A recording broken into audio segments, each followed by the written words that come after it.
Hello, everybody! Welcome back to another episode of our Danganronpa playthrough of Trigger Happy Havoc, which is the first game in the series. I hope you guys have been enjoying this series so far. If you need to catch up to what we've already seen, I highly encourage you to watch either the last video or the last two videos. That'll get you up to date on where we are in Chapter 1. Chapter 1 is just about to come to a close, so spoilers! If you have not watched the previous videos and you need to see which student had been murdered, please go back and watch the last one so that way you're not confused for the upcoming one, because this upcoming one is going to cover the trial and we will discover who killed our friend. So please go back, watch those videos, and then come right back here and it'll be ready for you. I am super excited to get into this, so let's go ahead and just get started, shall we? Alright. So our investigation has ended. Let's go ahead and start the trial.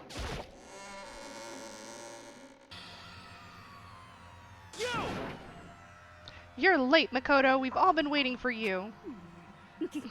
I bet you were afraid you'd be discovered as the murderer you are. Listen to me. Let's not jump to conclusions just yet. Save that for the class trial. There we can reveal all the details of Makoto's crime. So they really are convinced I did it, but I didn't do it. Me and Sayaka both know that all too well. But then, who is the killer? The one who murdered Sayaka. Is it really one of us?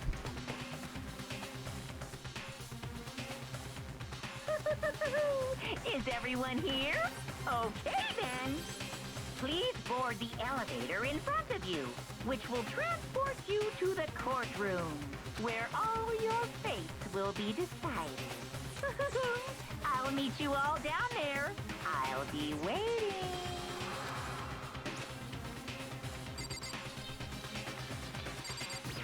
Alright. I guess I have no choice but to get on this elevator. Let us begin. Yes, indeed. Good idea. Hey. Are you scared? No, scared isn't quite right. I've said it before, but it's up to you to uncover the mystery surrounding this case yourself. If you don't, you'll never come to grips with the truth. I need to uncover the truth of Sayaka's death. I didn't need someone else to tell me to do that. In Sayaka's honor, I swear I'll find out who the real killer is. As I raised my voice to try and give myself courage, I turned, trembling with anticipation toward the elevator. With each step forward, I could feel my heart starting to race faster and faster. Everyone else was on the elevator. When I finally stepped on, the doors closed and the elevator started to move. The steel box descended with heavy clunking sounds toward the school's basement. I wonder if this is how a death row inmate feels when his time has finally come. Or rather that, is it not more like a defendant waiting to receive his judgment? Oblivious to our shared anxiety, the elevator lowered us further and further into the bowels of the school.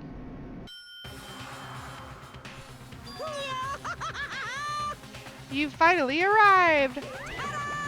What do you think? Doesn't it just feel like a real courtroom? It's like a Hollywood movie set, right? Shit. Not even close. It's total shit. Well now. Okay. Everyone find your assigned seats and sit down. Hurry up now, hurry up!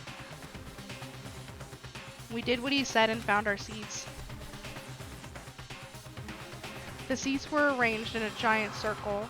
It was set up so that everyone could see everyone, which also meant it'd be easy for anyone to transfer their tension and uneasiness onto anyone else. The air seemed to grow heavy as we sat there. And so, the curtain on our first case opened. A deadly judgment, a deadly deception, a deadly betrayal. A deadly riddle, a deadly defense, a deadly faith, a deadly class trial. Woo! Time to save! Okay, so from here I get to open up skills. So, let's see, I got 2 skills. Increase your truth bullet rate of fire, effectiveness during non-stop baits. Okay, that's cool. Where's the other one? There it is. Increases damage to an opponent. Sure. Okay. Yep, those are the only ones I have. So that's good. All rise. Let's begin with a basic explanation of the class trial. So, your votes will determine the results. If you can figure out who done it, then only they will receive punishment. But if you pick the wrong one... Oh, so the class trial is pretty much all voice acted, so you won't be hearing from me a lot. Then I'll punish everyone besides the blackened, and the one that deceived everyone else will graduate. And the killer really is one of us, right? Of course! Okay then. Everyone, close your eyes. And whoever did it, raise your hand. Don't be a goddamn idiot. Why the hell would they raise their hand? Before we move on and start the trial, can I ask a question real quick? What's going on with those pictures? I'd feel awful if they got left out just because they died. Friendship penetrates even death's barrier. Friendship penetrates? Oh, don't be nasty, Hifumi. Okay, but what about that other empty seat? There were only 15 of us to begin with, so why are there 16 seats? Oh, no reason. It's just that our little courtroom here can technically fit up to 16 people. Okay, that about does it for the That's not preamble. suspicious Get at all. ready to get started. First up is the case summary. Now, let the class trial begin.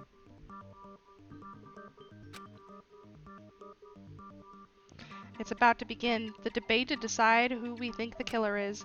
Anything I found, anything I noticed, I have to be ready to speak up about everything. Because this isn't just about me. Everyone's lives are on the line. My non-stop debate is about to begin.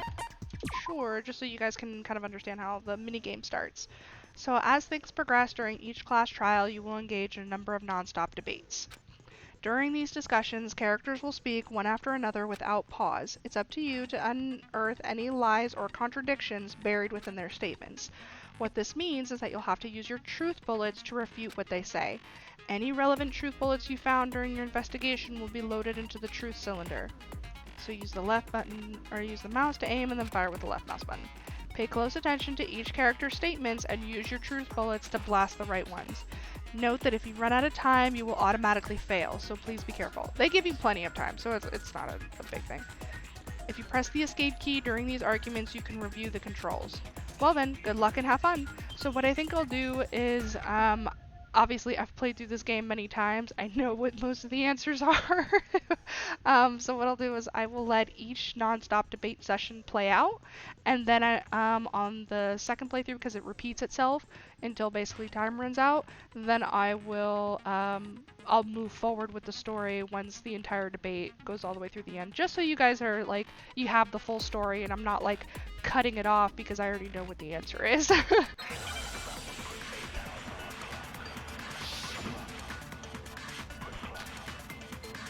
Alright, so our truth bullet is evidence of a struggle. I assert that the one who was murdered was Miss Sayaka Maizono. Yeah, we know that part already. And the murder took place in Makoto's room. In the bathroom. So it seems most likely that the killer must have taken her by surprise while she was in the bathroom. She didn't even have a chance to resist. Okay, so that was the first one. Huh? Something's off about what was just said. If Sayaka hadn't resisted at all, there's no explanation for what happened in my room. For this first debate, we'd like to take a quick sidebar. If you're unable to spot or refute someone's lies or contradictions, the argument will repeat. Within a group of statements, some words will appear in a different color. That represents a potential hole in a person's statement, possibly a weak spot. These weak spots reveal important, though not always inaccurate, sections of a person's statement. Your truth bullets are only effective against weak spots. So when you see one come up, take aim, fire, but only if you're sure it's actually wrong. You can fast forward an argument by holding down the control key. Alright, so we'll listen again. The one who was murdered was Miss Sayaka Maizono. Yeah, we know that part already. And the murder took place in Makoto's room. You know what? Before I do... it's not gonna let me do it. And... I don't Yeah, it's not gonna let me do it. Okay, never mind. I wanted to see if I could turn the music down, but no. So it seems most likely that the killer must have taken her by surprise while she was in the bathroom. She didn't even have a chance to resist. No, that's wrong.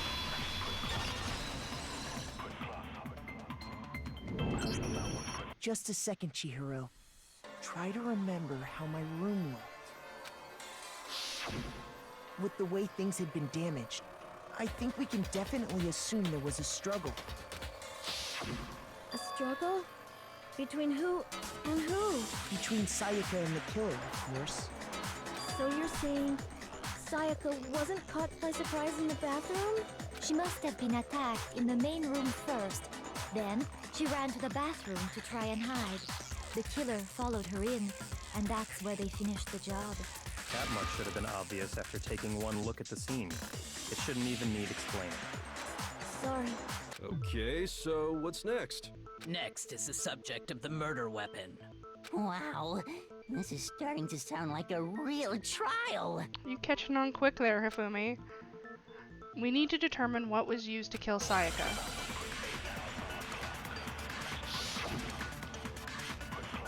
Alright, so our truth bullet is a kitchen knife set. So we're gonna listen to the argument entirely, and then I'll pick out what was wrong. So what was used to kill her? There was some kind of sharp object thrust into her stomach. Without a doubt, that is the murder weapon. So the killer used some random knife they had on him. How could anyone do something like that? That son of a bitch!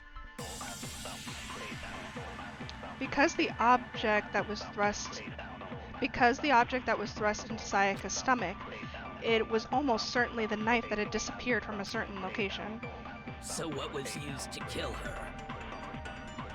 There was some kind of sharp object thrust into her stomach. Without a doubt, that is the murder weapon. So the killer used some random knife they...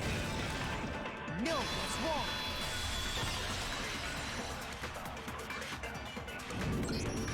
No. I do think it was a knife, but not just any knife. I'm almost positive it was a kitchen knife. Huh? A kitchen knife? After the murder, we discovered that one of the knives from the kitchen was missing. Which means that knife must be the murder weapon. Oh, yeah. I guess that makes sense. You could sort of see the weapon sticking out of her stomach. And if you look real close, I could totally see that being a kitchen knife. Okay, so the murder weapon was a kitchen knife, but where does that get us? I mean, we all know Makoto killed her, right? That's right. Makoto's room was the scene of the crime. What more proof do you need? Hold on a second. Let's draw our conclusions after we've presented our arguments. Otherwise, what's the point of the trial? Well, we can talk all we want. It's not going to change that conclusion. I don't think that's true at all. I'm sure if we keep at it, something new will reveal itself. You really believe that? She's right. There's gotta be a breakthrough somewhere just waiting for us to find it, because I know damn well I'm not the killer. Alright. New thing to do for the debates. You can concentrate by holding down the space key. While you're concentrating, time will slow down so you can pay closer attention to what everyone is saying.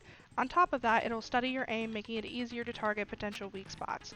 Concentrating like this consumes the focus gauge, and if the gauge empties, you can't concentrate. But the focus gauge will recover over time, so let your brain take a break. There's no need to rush.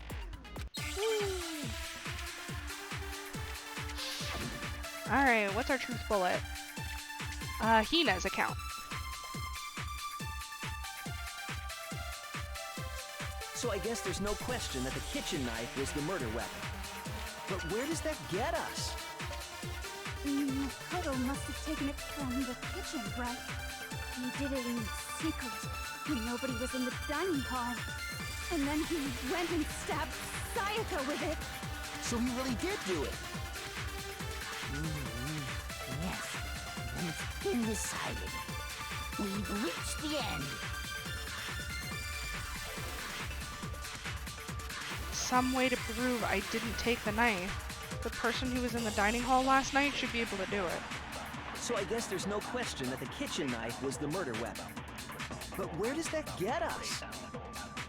Makoto must have taken it from the kitchen, right? You did it in secret. No, that's wrong.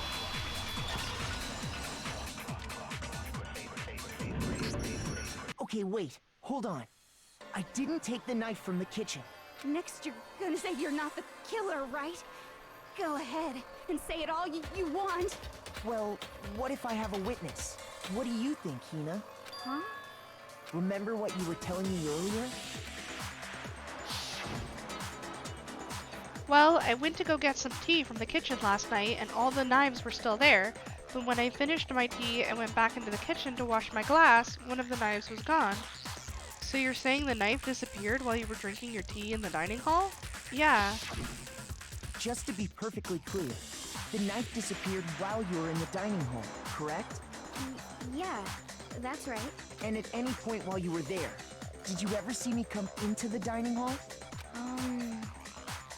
No, I don't think so. You don't think so? No, he definitely wasn't there. The knife disappeared while Hina was in the dining hall. But I wasn't there the entire time. In other words, there's no way I could have taken the knife. Okay, then what about this? What if the idiot swimmer girl and Makoto are in on it together, and lying to protect each other? Idiot swimmer girl? Oh, and more importantly, why would I get involved in something like that? Speaking of which, I'd like to ask the bear, if there is an accomplice, do they also become blackened? So you ask, and so I shall answer.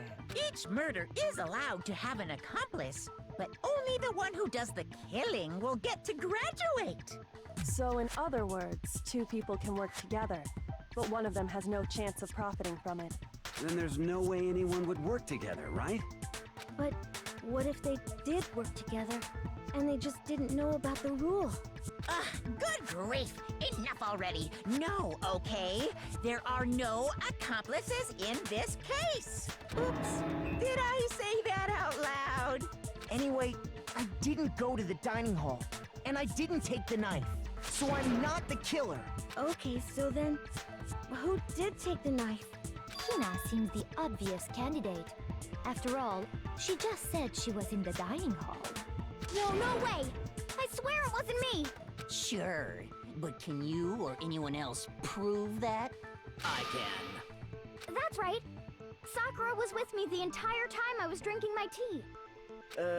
I hate to have to ask, but just to be sure, Sakura's... Me. Right. But then, couldn't either one of them have grabbed the knife? Actually, no. Because, well... Just spit it out already. I stayed in Hina's room last night. I got so scared thanks to those creepy videos. I wasn't really thinking, I just asked her to stay over. Which means we have airtight alibis. You stayed over? Doesn't that violate one of the school regulations? We're not allowed to sleep anywhere but the dorms, but it doesn't say we have to stay in our assigned room, so I don't think that's a problem. It is a problem! A boy and a girl spending the night together? It's unwholesome! Way to go, Taka. Girl. She's a girl. You are? Oh my gosh, I'm so sorry! Come on, man. Her name's But if Sakura. it wasn't either of you, then what other possibility is there? Actually, there is one other possibility. Right, Hina? Oh, yeah, that's true. One other person did come to the dining hall while we were there. Why didn't you say so in the first place? Well, because they're not here anymore. Someone who's not here? Sayaka. She's the one who came to the dining hall. And then later, she wound up dead. Sayaka? Okay, so the person who took the knife from the kitchen I got it! was Sayaka. Then Sayaka is the one who took the knife? That's the only possibility. And thinking back on it, she was acting kind of unusual.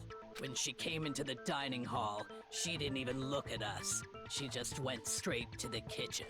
As she left, she said she just wanted a drink of water. But most likely... The person who took the knife was the victim herself.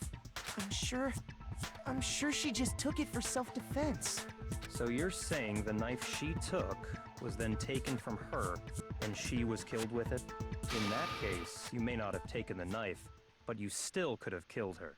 What? See? He did do it after all! No, you're wrong. So, that's how you would twist the argument and send us all off in the wrong direction?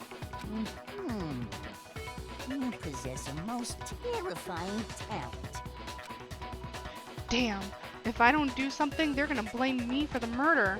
Don't they understand? If they convict me, everyone's Hold going to on. die. It's still too early to decide conclusively that Makoto is the killer, wouldn't you say? Because you see, if the room did belong to the killer, then they did something most bewildering. And until we unravel that little mystery, you simply can't declare that he's the killer. Bewildering? What the hell are you talking about? Something was missing from the scene of the crime that by all rights should have been there. You know what I'm talking about, don't you? Cool, so this is another mini game called Hangman's Gambit. It's basically like Hangman, like you have to like pick letters and stuff that spell out a word that keep going through the class trial. So as things advance further in the class trial, the Hangman's Gambit will eventually take place. The point of this is to reveal an important phrase related to the incident in question. You'll have to deduce the phrase from the letters flying down and the letters already known. Complete the phrase by shooting down the flying letters in the right order. Use the mouse to aim and the left mouse button to shoot. If you shoot down the wrong letters, you'll suffer damage to your influence gauge. If this gauge reaches 0, or if you run out of time, you fail. Something that should have been at the scene but wasn't. That must be the crucial point. If we can just figure out what that something is. Hangman's Gambit. I love all the mini games. Alright, so they gave us all the letters. Now I understand. If you play on the harder difficulties, you don't get any letters, but because That's I'm playing right. on gentle, There wasn't a single hair on the floor.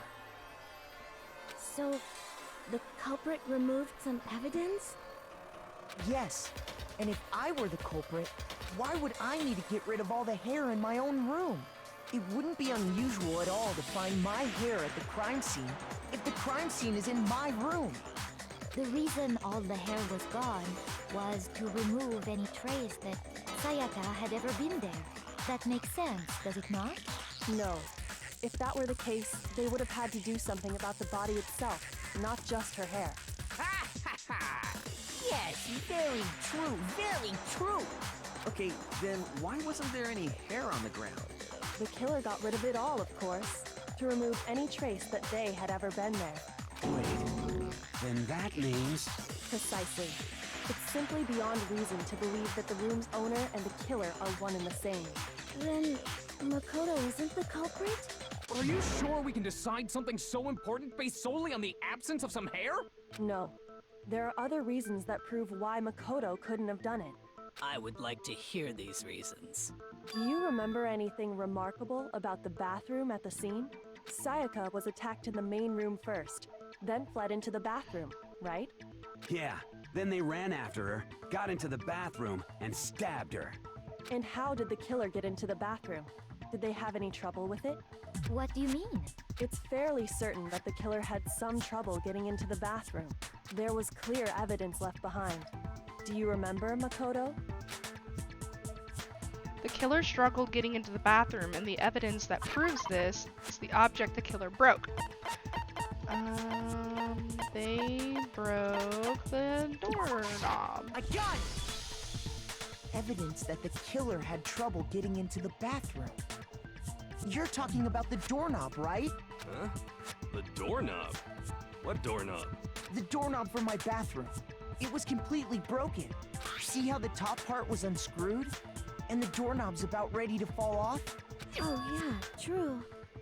But what does it mean? In trying to bypass the lock, they ended up nearly removing the entire doorknob. This is another most bewildering act for the room's owner. It proves Makoto is beyond suspicion. So what? You're saying he wouldn't break the door in his own room?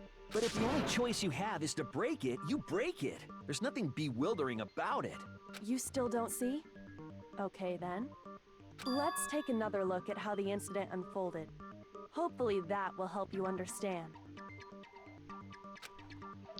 Kyoko said it was a bewildering act. I almost didn't notice it at first, but is that the key point here? Alright, so they're going to teach us a little bit more about nonstop debates. From here on out, a number of weak spots will start going up. No matter how many weak spots, there's essentially only one lie or contradiction in that debate. What I'm trying to say is not all weak spots you see are necessarily false.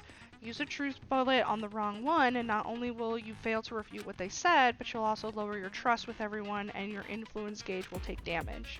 Now this is important because if your influence gauge reaches 0, you fail. You'll have to rely on your own logic to determine which weak spots are actually lies or contradictions. So same thing, we're going to let the argument play out and then I will select the right one. So our truth bullet is the bathroom door frame. The incident took place in Makoto's room.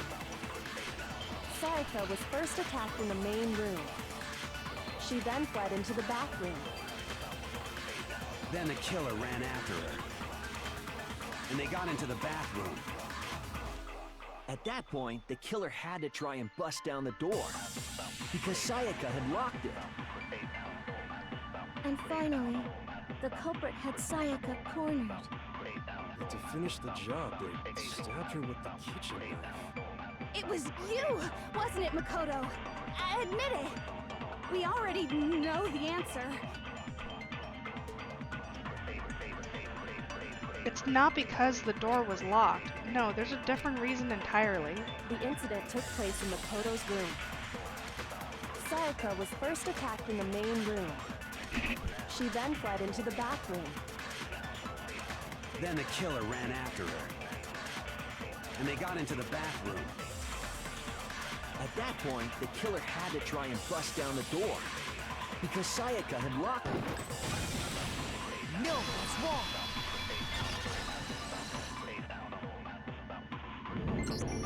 The reason my bathroom didn't open wasn't because it was locked. After all, the girls' rooms are the only ones with walking bathrooms, right?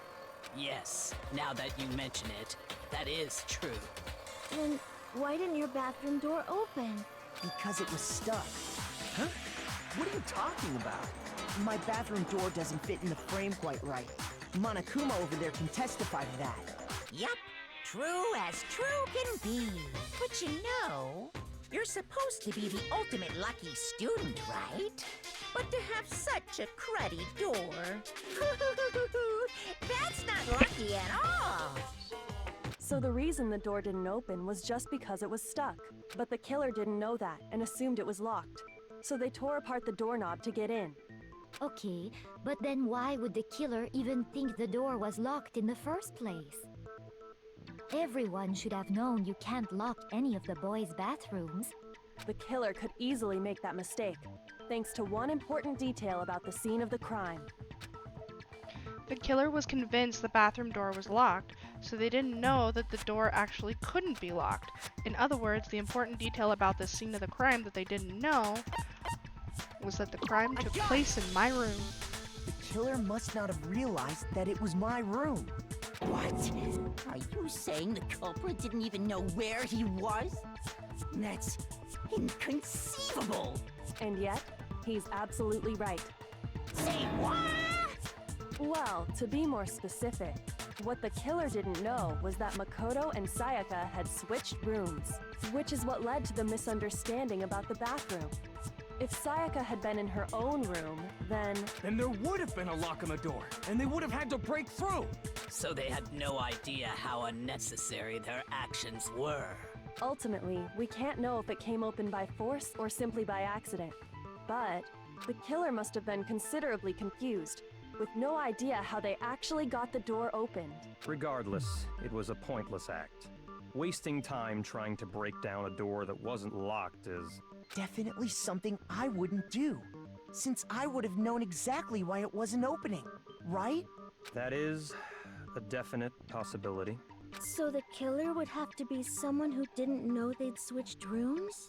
Then Makoto couldn't have done it. That's what I've been trying to tell you. Okay, then who did do it? I'm sorry, but I give up. Quit without saving.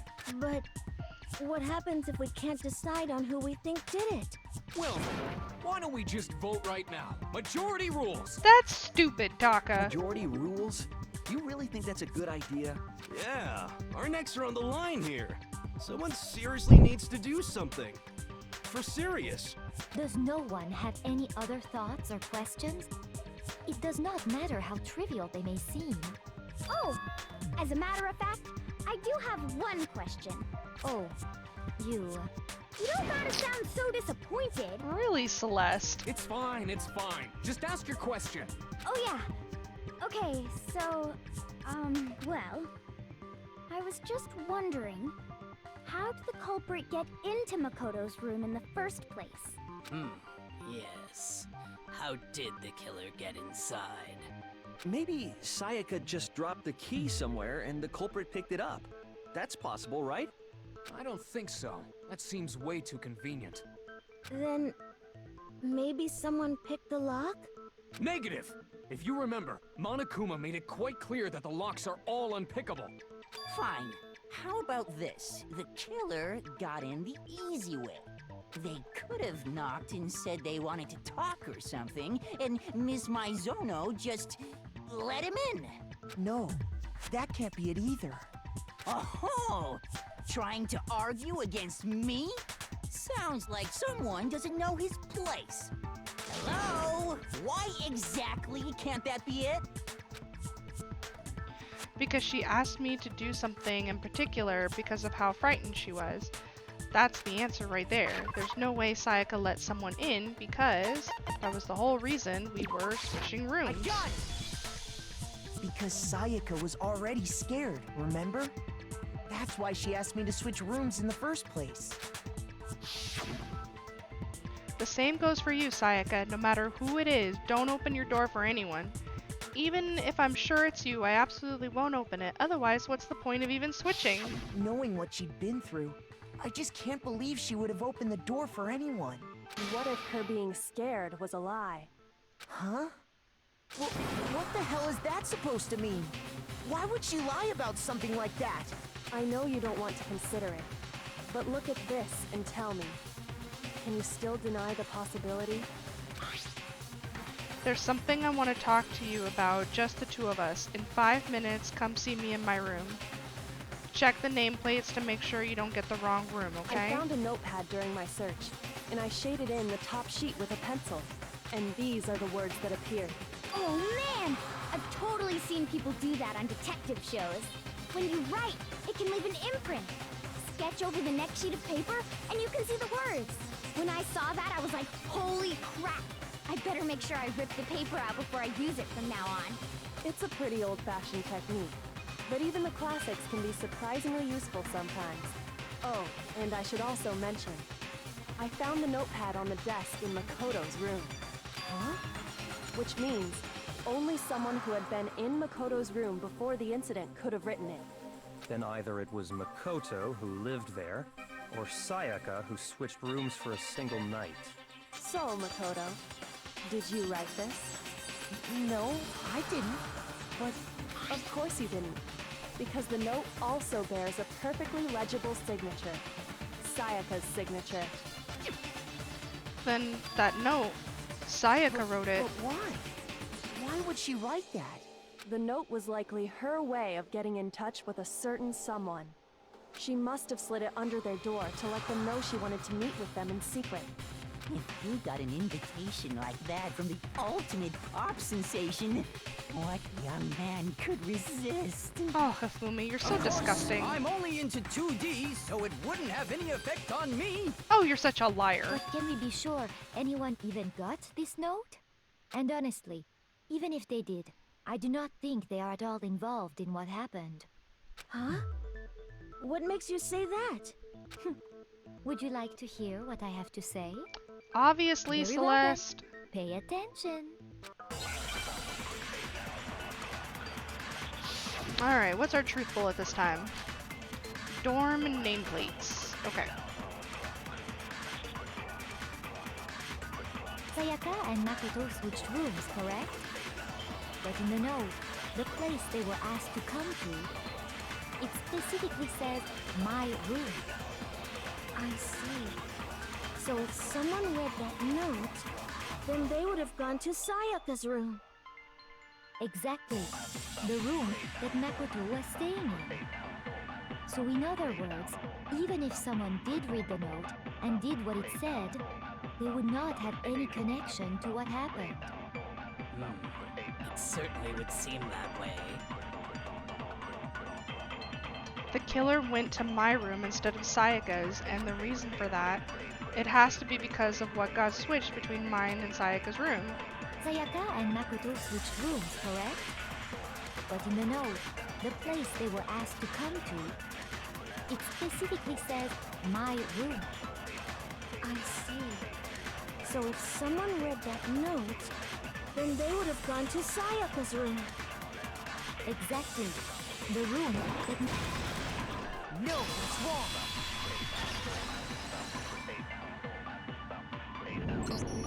The nameplates on Mai and Sayaka's rooms got switched.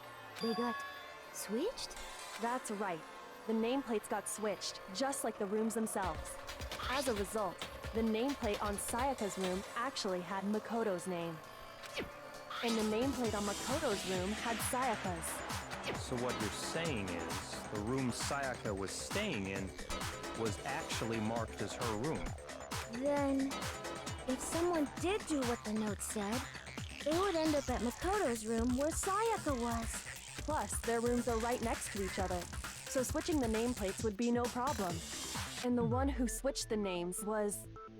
Well, of course it wasn't you, right, Makoto? Right. Okay, then who did it? There's only one person who could have switched the nameplates.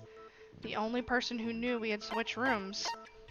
I got it! Me and Sayaka were the only ones who ever knew about us switching rooms. So the only other person besides me who would even know to switch the nameplates was Sayaka. You can also infer as much from her note. There's something I want to talk to you about, just us two. In 5 minutes, come see me in my room. Check the nameplates to make sure you don't get the wrong room, She okay? specifically tells the reader to check the nameplate. She would only have written that if she knew the nameplates had been switched. But why would she switch them in the first place? She wanted someone to come to the room she was in, and also hide the fact that it was Makoto's room. What? Inviting someone to your room, but not telling them you'd switched rooms. Why would anyone do that? To understand that, we first need to understand what happened after she invited the person into the room. That's where the answer lies. What happened then was probably whoever she invited over came in and attacked her. We figured it out! We know who did it! Whoever she invited over is the culprit! But we still don't know who it is, you goddamn idiot! Jesus, Sayaka Talker. fought with her killer there in the room, yes? Perhaps the answer to our previous question lies in that initial struggle. Yes, I think you're right. Then... we just have to figure out what happened during the fight, right? That reminds me. There was a replica sword at the murder scene. Was that perhaps used during the fight? Oh yeah.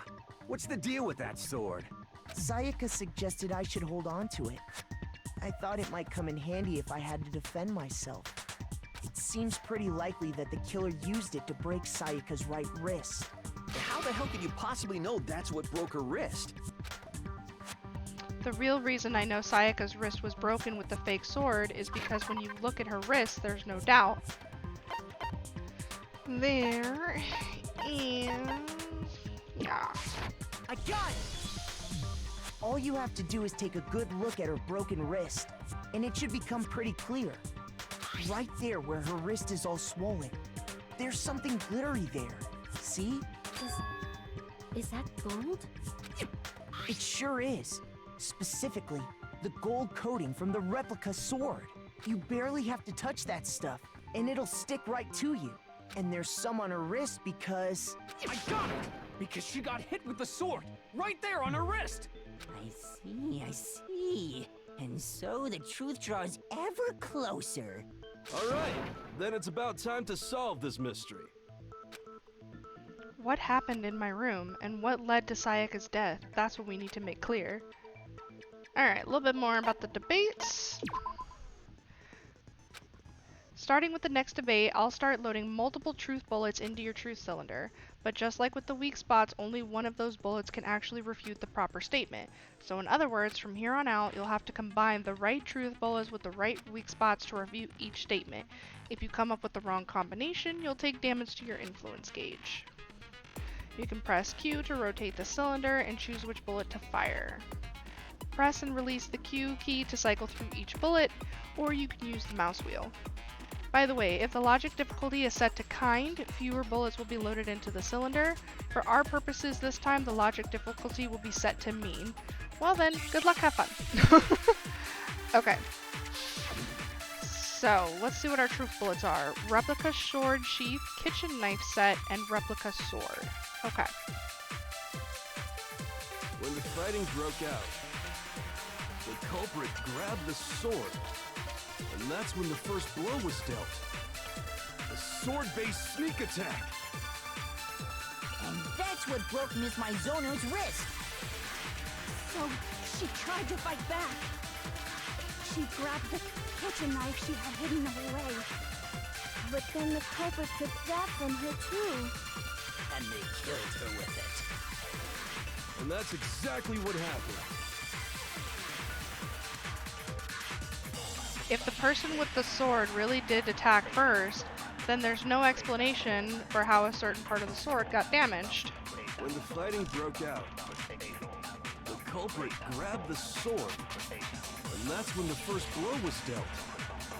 A sword-based sneak attack. No, that's wrong.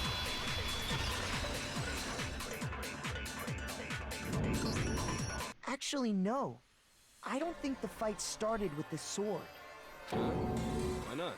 Because the sword sheath had been scratched. See? There's a gash in it. Like someone cut into it with something sharp. Something sharp? You mean like the kitchen knife? That was the only sharp thing found at the scene. Stop jumping ahead. Slow down and explain it so I get what the hell's going on. If the sword was used first, there wouldn't be any explanation for the scratch on the sheath. If you were going to attack with the sword, you'd take it out of the sheath first, right? That's true. With the sheath on, it'd be heavy and bulky and useless as shit. Okay, so how did the sheath get damaged? If they got attacked with the kitchen knife, maybe they grabbed the sword as a defensive impulse. In that situation, there wouldn't be any time to actually unsheath the sword. So you're saying the sword was initially used to defend against an attack from the knife?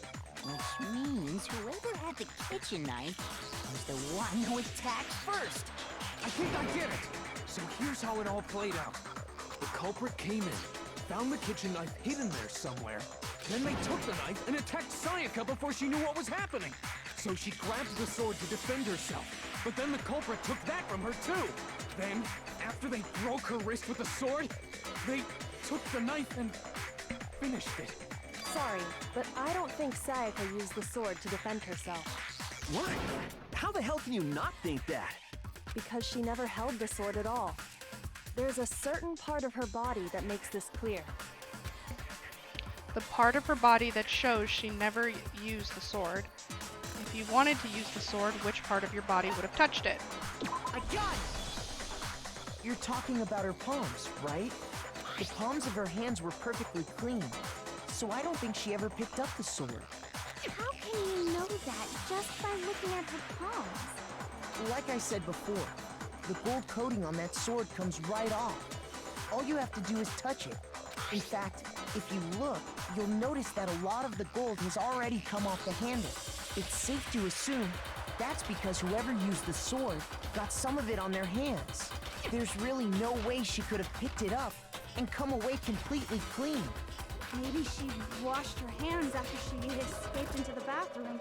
Sorry, but I don't think so. Why do you say that? Is it because you think I'm ugly? Oh, Jesus, Toko. No, that's not it at all. There's no way Sayaka washed the gold coating off of her hands because there's a certain regulation that talks about what happens to the bathrooms at night.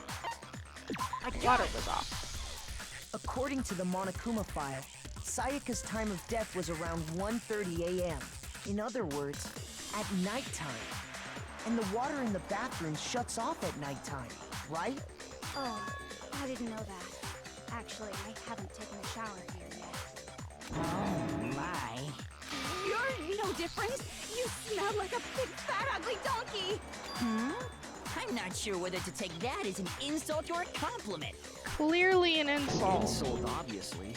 So anyway, if Sayaka never touched the sword, then that means the killer is the only one who used the sword. But hold on. If that's right, then the one who damaged the sheath with the kitchen knife was... The one who damaged the sheath would have had to have been the one without the sword. I got it! Sayaka? She had the kitchen knife? But we already said that the attack started with... The person with the knife attacked first, and the sword was used as an impromptu defense. Then the one who attacked first was... Sayaka? Now do you understand? Dun dun dun! She wasn't a blameless victim in this. No, far from it. It's almost as if she'd been planning to commit a murder of her own. What? She took the knife from the kitchen, then invited the culprit to the room she was staying in. And if it's true that she had the kitchen knife and attacked without provocation... Indeed. These are all the actions of an assailant. Which brings up another point. Makoto, Sayaka was the one who suggested you two switch rooms, correct? Maybe the reason she wanted to switch rooms was so that she could pin the crime on you. That is a possibility, is it not? Sayaka wanted to... on me? That would also explain why she would switch the nameplates. She wanted to get whoever she had targeted to come to Makoto's room where she was staying. And by committing the murder there, instead of her room, that would implicate Makoto. But for that to work, the target had to be lured out while still keeping the room swap a secret. If the target knew she had switched rooms, they would have become suspicious right away. So all that's why she switched the names? But doesn't that plan seem a little risky? For one thing, even if her plan worked, Mr. Naegi would just tell everyone they'd switched rooms. I don't know.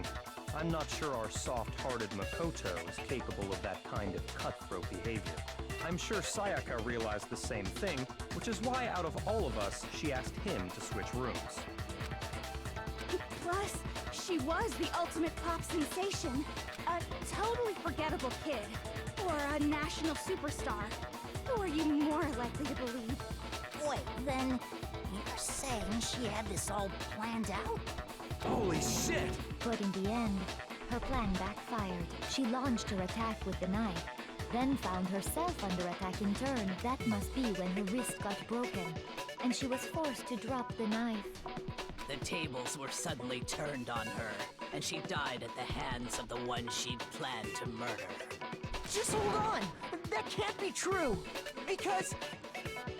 Hey! You guys have totally derailed the argument! You're being super boring right now. Come on, hurry up and decide who did it. Wouldn't it be awful if I had to punish you all just because you ran out of time? Oh yeah, we gotta decide who we think did it. Makoto, right now you just need to concentrate on figuring out the answer to this mystery. If we can't uncover who murdered Sayaka, it's over for all of us. Is it really all over? Obviously, I'm committed to finding out who killed her, but what can I do? I mean, as far as clues go, there's nothing left.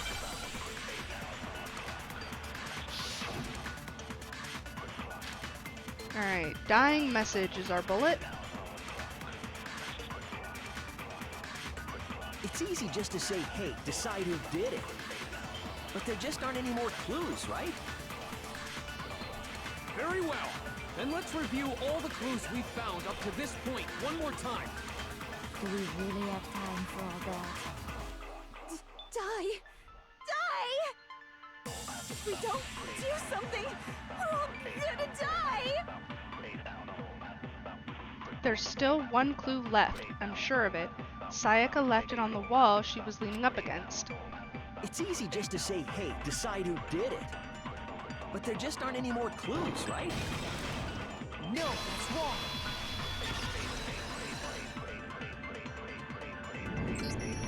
There still might be one clue left.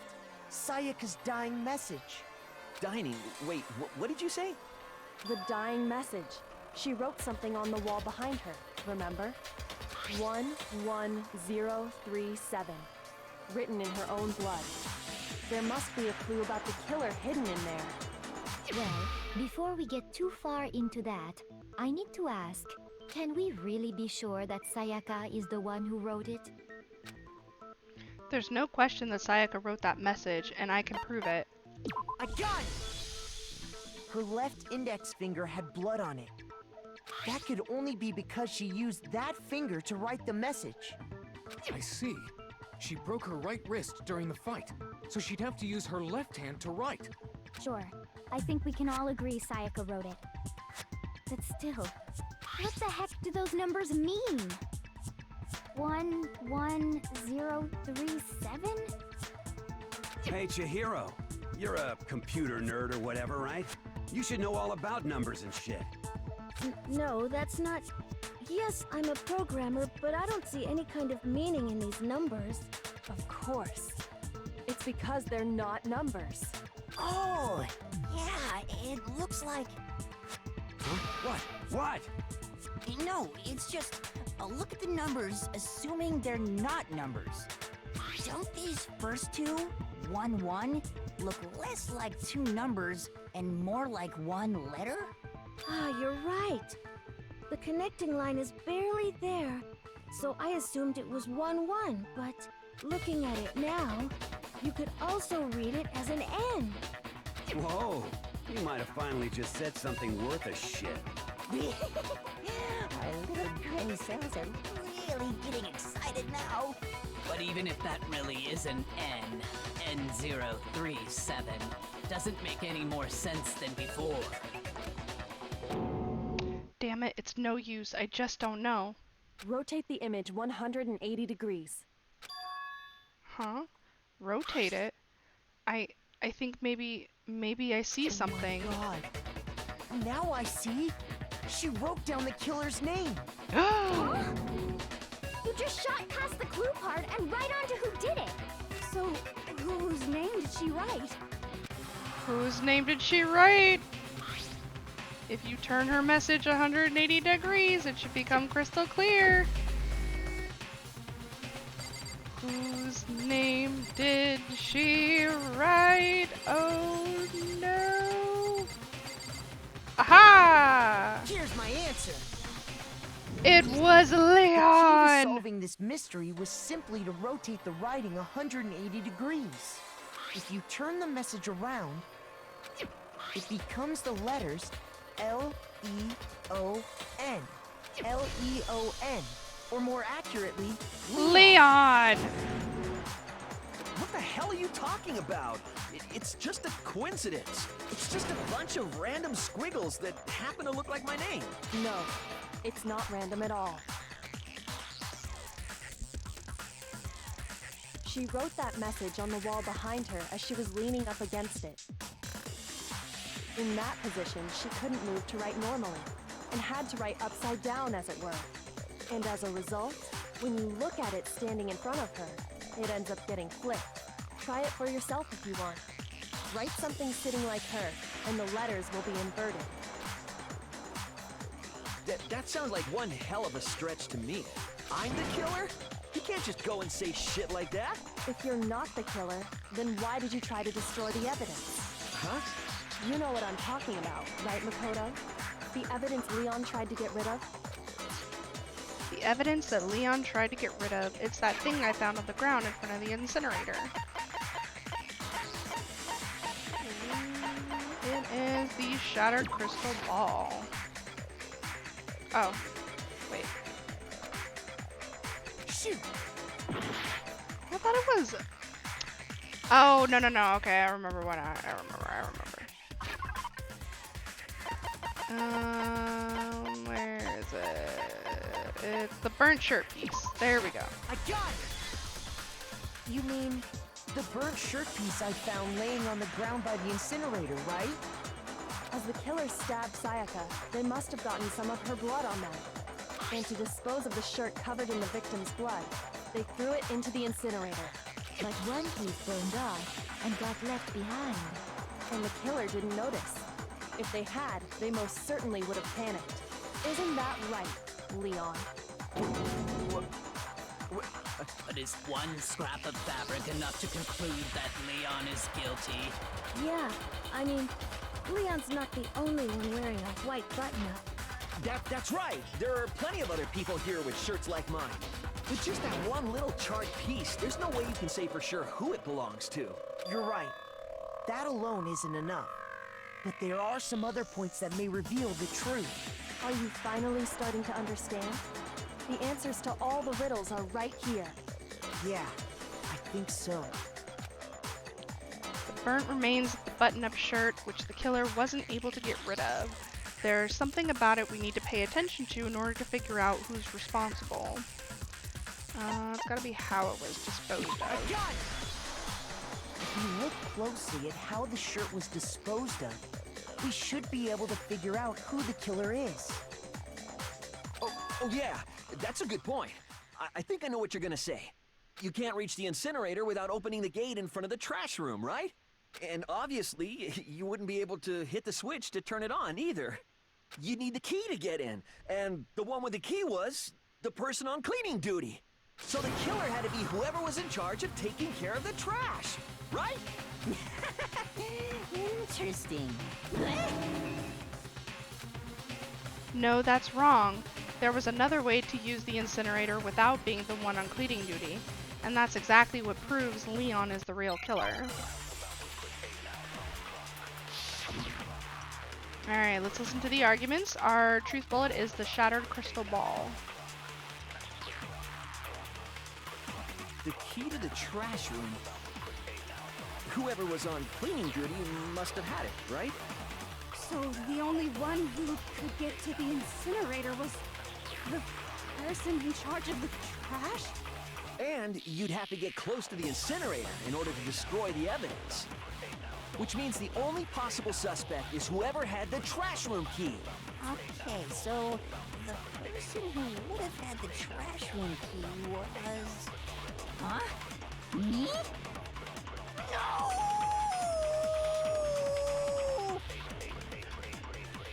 There absolutely was a way to use the incinerator without using the trash room key. The killer was able to turn the incinerator on by using something I found on the ground nearby. The key to the trash room. Whoever was on cleaning duty must have had it, right? So the only one who could get to the incinerator was the person in charge of the trash? And you'd have to get close to the... No, that's wrong.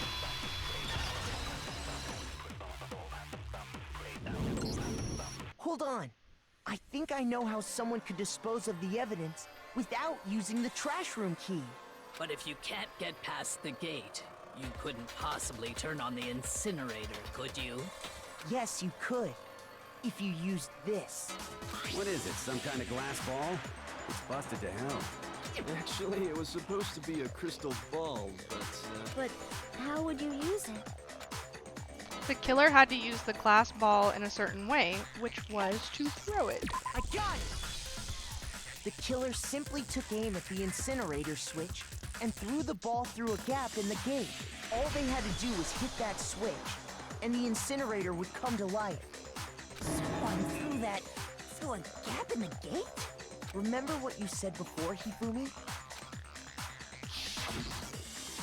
Huh? Someone turned the incinerator on.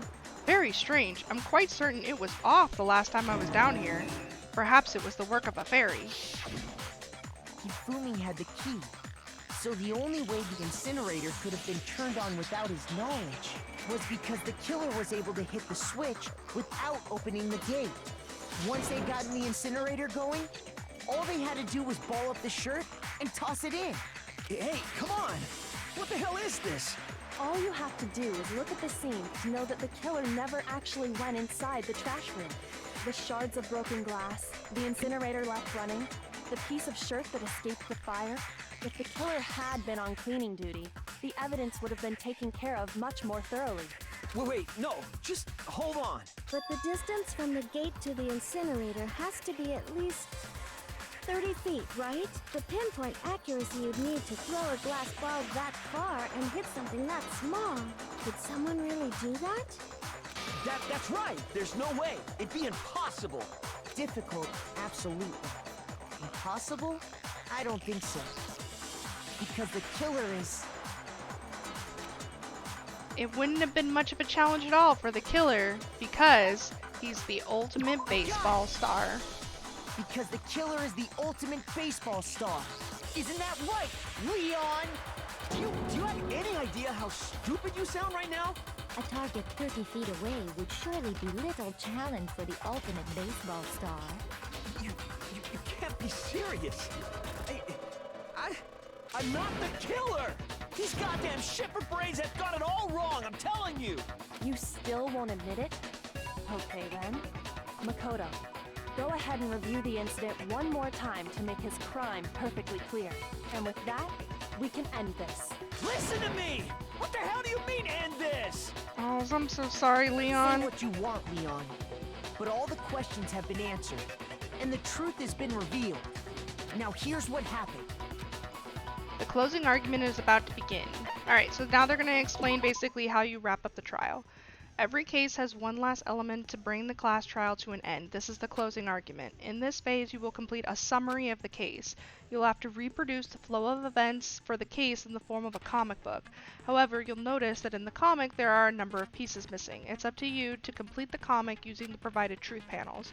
If you take aim at a missing section and press the left mouse button, it's like, holy cow, you might get a hint that might lead to a breakthrough. Okay, so, closing argument. So, in Act 1, we have to figure out what this is. So, my room was the scene of the crime. The incident began when the killer entered. Okay, so, what do we have here? That's gotta be here. So, came in, Sayaka went to try to stab him. First, when Sayaka attacked the killer with the knife, they noticed something in my room. Which was here. They used that object to deflect Sayaka's attack, which is why that evidence was damaged. So that was here. After the killer countered Sayaka's attack with an attack of their own, what did they do next? So now, this is where we have this. Okay. They forced the bathroom door open. The only logical way they could have done that was using the screwdriver. Alright, what do we got? After she was stabbed, Sayaka used the last of her strength to leave something behind, which was this panel, that panel. Okay. The killer used an item in my room to help dispose of the evidence. That's this one. The object the killer threw to activate the incinerator must have been here. Okay. What the killer threw in the incinerator is this one. But the last piece is that one. Okay, Here's reenact. exactly what happened. I think I'd better take one more look back at the case from the beginning. Last night, the killer went to the room Sayaka was in. In other words, my room. From what we can tell, Sayaka invited that person there intending to kill them. She attacked them with the knife she'd taken from the kitchen earlier. I love the music in this game. But then something happened that she wasn't prepared for. They grabbed the fake sword I put in my room and fought back. During the struggle, a strike from the sword broke Sayaka's right wrist. And that's when she lost her grip on the kitchen knife. Finding herself cornered, Sayaka panicked and ran into the bathroom. The killer went after her, but couldn't get the bathroom door open. What they didn't know was that my bathroom door got stuck easily, and there was a trick to opening it. Sayaka knew about that because I told her, but of course the killer had no way of knowing. So instead, the killer forced the door open, took the kitchen knife, and stabbed Sayaka.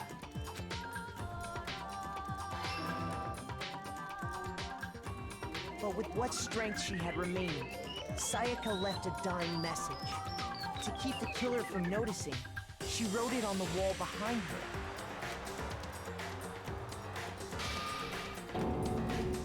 And with that, all her strength was gone. With Sayaka dead, the killer quickly began destroying the evidence. First, they took off their shirt, which was covered in their victim's blood.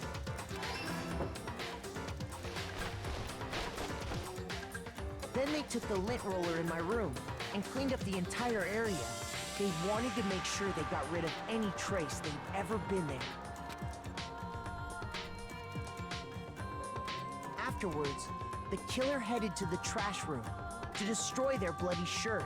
They tried to burn the shirt using the incinerator there, but the trash room was blocked off by an especially sturdy gate, preventing access to the incinerator. So they came up with a plan to use Hiro's crystal ball, which he left in the laundry room. The killer managed to throw the ball through the gap in the gate and hit the incinerator switch.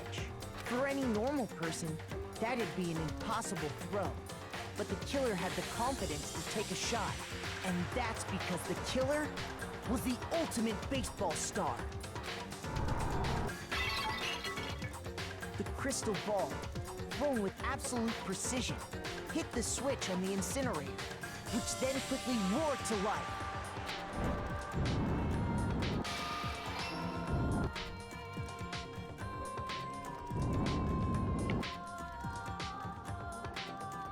Having destroyed the final piece of evidence, they left the area with, I imagine, a sigh of relief. But there was one thing they missed. Part of the shirt they'd thrown into the fire burnt away and fell out of the incinerator. The killer didn't notice this, and so left behind a piece of indisputable evidence.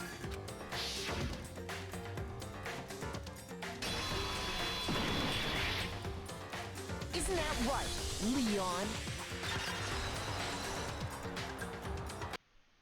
It would appear that Hiro simply forgot his crystal ball in the laundry room.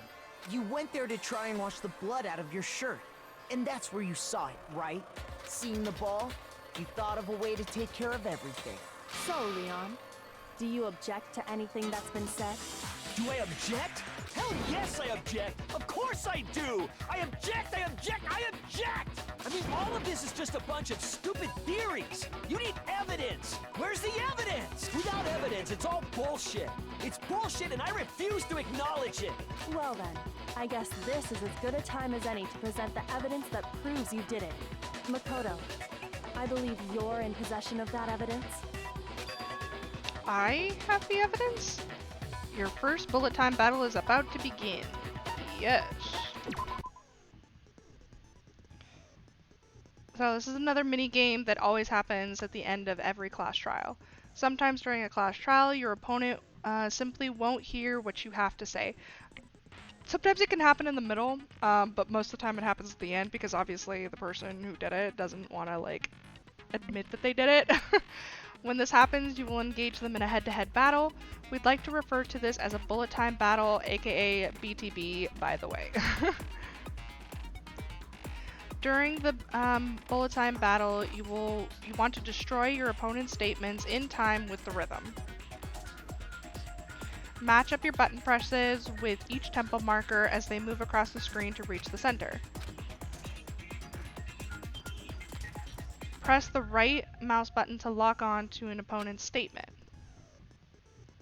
Destroy the statement you've locked onto with the left mouse button as the tempo marker reaches the center. So basically you have to target one of their statements with the right one first, and then like hit the left mouse button to destroy it. Use this method to deal damage to your opponent. If you can't pull it off, you'll be the one in pain. Do this consecutively and you'll start a combo. Keep this going and you'll initiate a tempo up. On the flip side, if you keep missing, you'll get a tempo down. When the tempo changes, so does the timing for hitting each button, so watch out for that. Deal enough damage to your opponent and their weak spot statement will appear. At that point, you can press the left mouse button to shoot it down with a truth bullet like any other statement. Refute their statement fast enough and you'll come out victorious. Just like before, your influence gauge, if it reaches 0 or you run out of time, you fail. Good luck. When the killer removed the screws from the doorknob, they didn't use anything from your room to do it. Instead, they must have used something that belonged to them. They used something of their own to remove the screws. I refuse to acknowledge you. You're stupid. Stupid, stupid, stupid. Stupid, stupid, stupid, stupid, stupid, stupid, stupid! I have to show indisputable evidence that Leon is the killer and I need to figure it out. Moment of truth. Here we go. Where's your proof? You kidding me? Not a chance. It wasn't me. Stupid. You lie. Stop talking. Shut up. Where's your proof? You kidding me? Not a chance. Stupid. You lie. Shut up. Final strike time. Where's your proof? This should prove it. The toolkit. The screws on the bathroom doorknob were removed. I wonder what kind of tool the killer used to remove that. I mean, it had to be a screwdriver, right? Oh yeah, I'm pretty sure the toolkits we got each had one inside. And that must be what he used. There aren't any other tools anywhere. But the toolkit in my room had clearly never been used. That's because the culprit didn't know it was your room. They thought they were in Sayaka's room. Only the boys got toolkits, so the killer naturally assumed there wouldn't be one in there. Okay, then whose toolkit did the killer use? Stupid, stupid, stupid! It had to be their very own toolkit. Stupid, stupid, stupid, stupid, stupid! Leon, would you mind showing us your toolkit? If I'm right about this, then the screwdriver will show some evidence of being used. Stupid, stupid, stupid! Huh? And if you say you used it for something else, you'll have to explain exactly when, where, and why. And let me say this right now. I lost it isn't an excuse at this point. Stupid. Stupid. Oh, Leon. So, you have no rebuttal? Then it would seem we are finished here.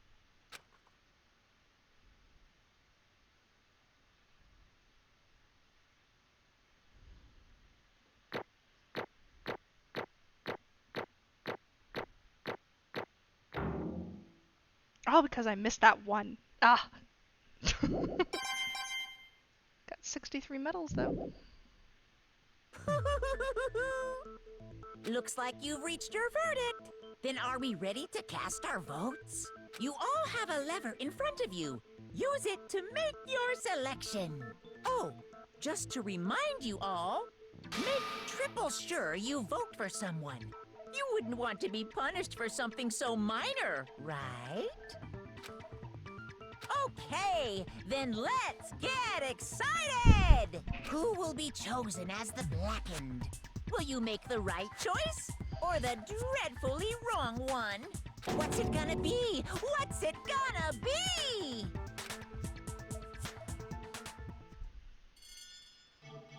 Vote time.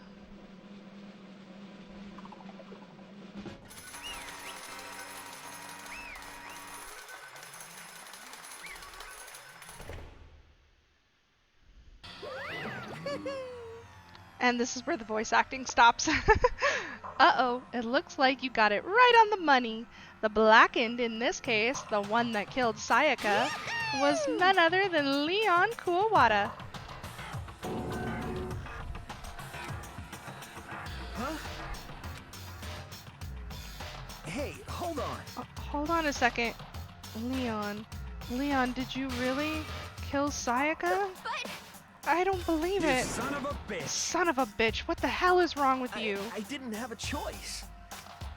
It was kill or be So, killed. That's why... I killed her first. None of you are any different! One wrong step and you'd be the one standing here. It was a complete chance that I wound up like this. Just unlucky. That's all.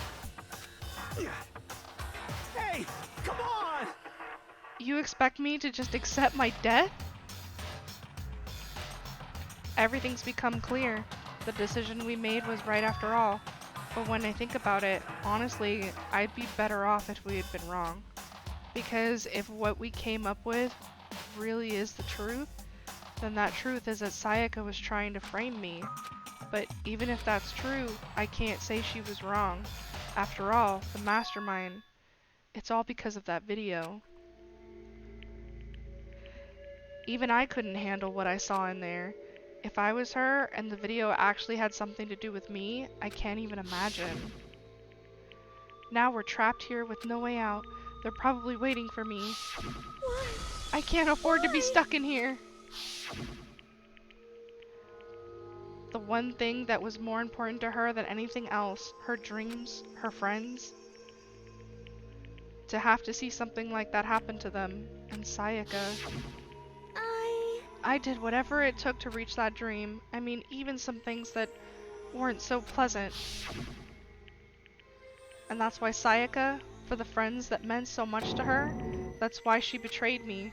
So when she said, No matter what happens, please always be there for me. I need you on my side. she was lying to me from the very beginning. She was using me. Is that why she talked to me in the first place? I guess I'll never know. Because there's nothing I can do to ask her what she was thinking. Once you're dead, that's that. Boy howdy, the entertainment industry must sure be terrifying, huh? I mean, to try and kill someone just because of those relationships. She seemed so nice and lovely on the outside, but inside she descended into pure madness. What did you say? I understand, really I do. Yep. You're in utter despair thanks to Sayaka's betrayal, right? Compassion, intimacy, love. The stronger those feelings, the stronger the despair when they collapse. Stop screwing with us. This is your fault. Sayaka being forced to do something like that. All of it. Everything. It's all your fault. Suddenly, in a frenzy, I lunged at Monokuma, but... That's enough. As angry as I was, Kyoko latched onto my arm without hesitation. Her grip was like iron, strong enough I was sure it would leave a bruise. Calm down. If you really want to make her enemies pay for what they've done, you need to let it go for now. Damn it! Ah, that was a close one. I thought for sure you were gonna give me a good walloping. Just barely avoided punishment, you did. Yes, indeed. Now then, since you've magnificently revealed the identity of the killer during the class trial, the blackened Leon Kuwata will receive his punishment. So they do tell you what, like they do show you the punishment that Leon gets, so I just want to tell you right now, viewer caution is advised. It's not, they don't really show you anything major, but a lot is implied, so it can be uncomfortable to watch. So just know that right now. If you don't see the video, that means I had to take it out for copyright purposes. So let's just go. Punishment? You mean execution? Wait a second! I didn't have a choice. I had to kill her. That's it? I was just protecting myself in the heat of the moment. It was self-defense. How exactly was it self-defense? When you forced your way into the bathroom, did you or did you not use your very own toolkit? After she'd shut herself in the bathroom, you went out of your way to head back to your own room, then you came all the way back, broke into the bathroom, and killed her. Am I wrong? Understand? You had any number of chances to stop what you were doing, but you chose not to. Is it because you had an unclouded intent to commit murder? That's why... No, that's not... Stop it. I've had enough of this. Oh, are you sure? You were closer to her than anyone, were you not? He killed your precious Sayaka. Do you understand? I can't say Leon is solely to blame. Of course, I don't plan on blaming Sayaka either, because the one to blame is him. Swat? If it wasn't for you, this never would have happened to Sayaka or Leon. We shouldn't be fighting each other. We should be fighting against the one who put us in this situation, the mastermind. Uh-oh! Did you awaken to your sense of justice? Well, it just so happens that there's nothing more unethical than an unwavering sense of justice. After all, it's people with that sort of mentality that perpetuate war all over the world. Is that the kind of justice that's awakened within you? Just shut up. Okay, well anyway, more importantly, let's hurry up and get to what everyone's been waiting for, the punishment. I'm begging you, please, don't do this. Hey. No more begging, no more excuses. You must pay the penalty for breaking the rules. Society demands it. Stop, please. Now then, I've prepared a very special punishment. Leon Kuwawara, the ultimate baseball star. No. Let's give it everything we've got. It's punishment time! No!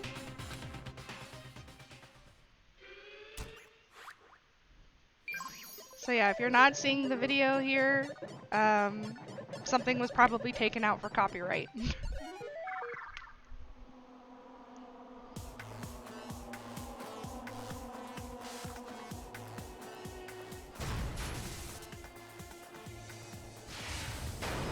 It's actually fairly traumatic.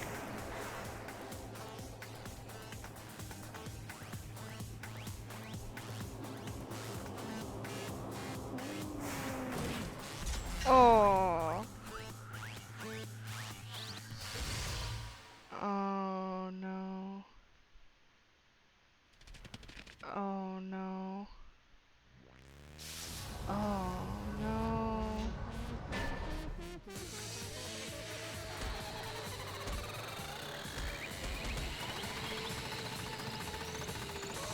Oh.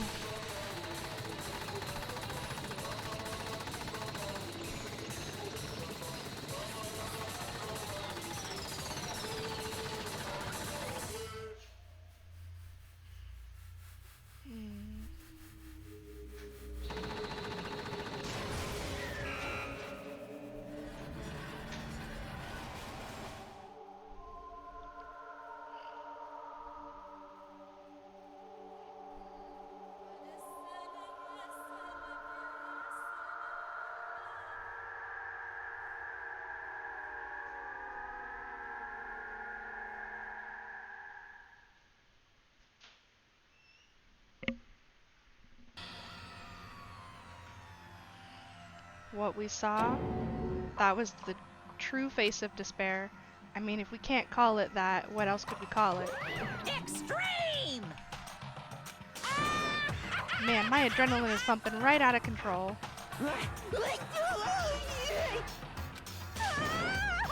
What's going on? I can't take this anymore. Do we really have to keep doing this? I just can't take it. Well, hey, if you don't like it. All you gotta do is swear to cut all ties with the outside world and accept living here forever. But that's only if every single one of you can get on board with that.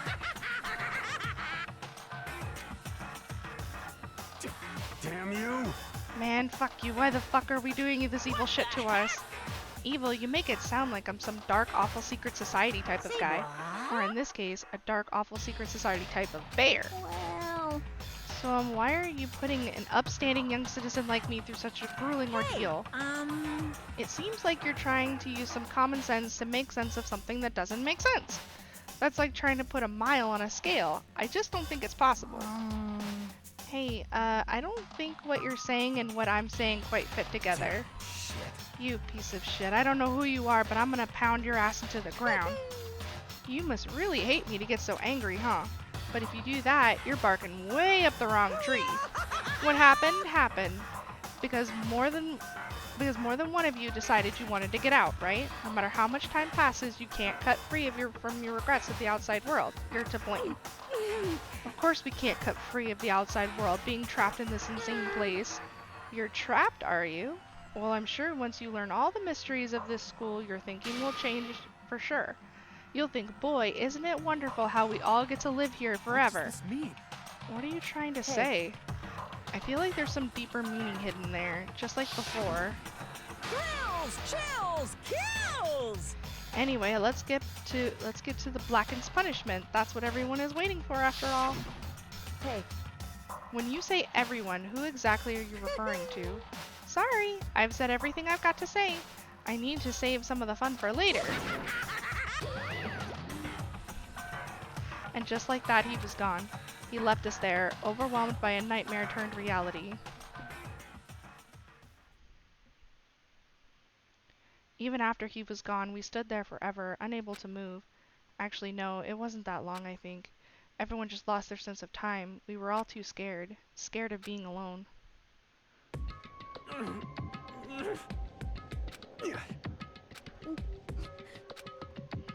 No one even tried to speak. Their faces were stone, their voices were dead. But it was in that moment. Just a second. Makoto, can I talk to you for a second? She moved in close and whispered into my ear. Before we head back, there's something I want to talk to you about. It's about Sayaka, isn't it? I'm surprised you figured it out. I told you before the trial started, you had to figure out the mystery of this case yourself. You wanted me to realize how Sayaka betrayed me by myself, didn't you? The thought never even crossed my mind. I feel like such a fool, becoming such an easy target like that. Sayaka meant to double-cross you. That's a fact you can never change. But even till the very end, she wasn't sure of her decision. That's why, as she lay dying, she was thinking of you. She was thinking of me? You can't just say something like that. I mean, there's no way you can know that. Only Sayaka would know for sure, and we can't ask her now. However... Even if you can't ask her, you can infer it, don't you think? Her final thought was how she could protect you. What? So... The fact that she used her last ounce of energy to leave her dying message proves it. If she didn't care what happened to you, she never would have left that message. Well, maybe she just wanted to get back at the person who had killed her. That's certainly one possibility, but I don't think that's what it was. Anyway... She was uncertain. She wasn't sure she could kill someone or deceive you, which is why her plan failed. Her hesitation attracted failure. It's almost ironic when you think about it. Why are you telling me all this? Because you're the kind of person who can overcome this. Because you can move past the deaths of your friends, Sayaka and Leon, and keep moving forward. Without someone like that, the others would never be able to break free of such a desperate situation. Move past their deaths? I could never do that. No, I'm going to carry them with me for the rest of my life. How could I possibly move past something like that? Leon, Sayaka, I'll carry them with me forever. I'll carry their memories with me wherever I go. So instead of forgetting them, you're choosing the hard road? Well, I have high expectations for you. As she said that, she revealed the smallest smile. By the way, I have to admit, I'm curious. How did you know I wanted to talk to you about Sayaka? Oh, well, I'm psychic. What? Huh? Kidding. I just have a pretty good intuition. Oh, that was such a good ending. And we're down to 12, that's right, because Junko. 12 surviving students. To be continued. And I got the despair bat. Okay, and I think that's where we're going to end it here. So the next time you join us will be with Chapter 2. And I'm sure that's going to be super exciting to go through, and I'm super happy to share it with you guys. So if you like what you guys have been seeing so far, go ahead and like, comment, or subscribe to receive any updates on any future videos that I post. I post every day at 3 p.m. Pacific time, and I will see you guys later. Bye-bye!